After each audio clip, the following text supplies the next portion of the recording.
যুক্তরাষ্ট্র আরোপিত নতুন শুল্কের ফলে ভয়াবহ চাপে পড়েছে ভারতের গার্মেন্টস ও বস্ত্র শিল্প। বিশেষ করে ছোট ও মাঝারি রপ্তানিকারকরা পড়েছেন সরাসরি ক্ষতির মুখে।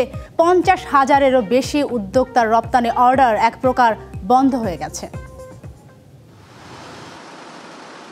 বিশ্বের চতুর্থ বৃহত্তম অর্থনীতি থেকে তৃতীয় স্থানে ওঠার দোরগোড়ায় থাকা ভারত হঠাৎই পড়ল বড় ধাক্কায়। যুক্তরাষ্ট্রের দ্বিগুণ আমদানি শুল্ক সরাসরি প্রভাব পড়েছে দেশের অর্থনীতিতে, আর এ ধাক্কায় বিপাকে পড়েছে মোট 6 কোটি ক্ষুদ্র উদ্যোগ।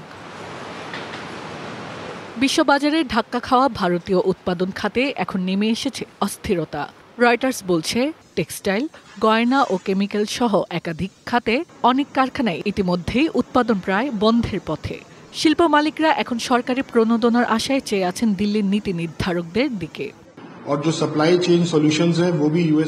আমেরিকা অতিরিক্ত শুল্ক আরোপের পর থেকে গত 20-25 দিন ধরে মার্কিন ক্লায়েন্টের কাছ থেকে কোনো অর্ডার পাইনি। ভবিষ্যতে টিকে থাকা আমাদের জন্য খুবই চ্যালেঞ্জিং হয়ে দাঁড়িয়েছে। बायर्स की खरीदने की, पैसा खर्च करने की, उसके लिए दूसरा अल्टरनेटिव मार्केट ढूंढना अभी इतना आसान नहीं है। সবাই বলছে চাহিদা কমে গেলে কারখানা বন্ধ হয়ে যাবে। আমি খুবই চিন্তিত, কারণ এতে আমরা বেকার হয়ে যাব।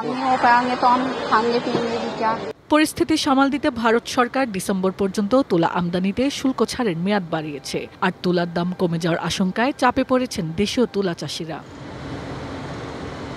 এবারের তুলা মূলত আসবে অস্ট্রেলিয়া, ব্রাজিল, আমেরিকা ও আফ্রিকার বাজার থেকে। ফলে আন্তর্জাতিক দামের ওপরও এর প্রভাব পড়বে বলে মনে করছেন কর্মকর্তারা।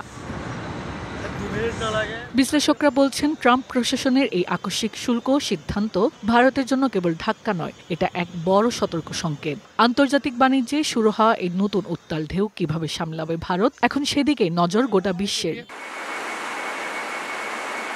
Hasna Akhtar, DBC news desk.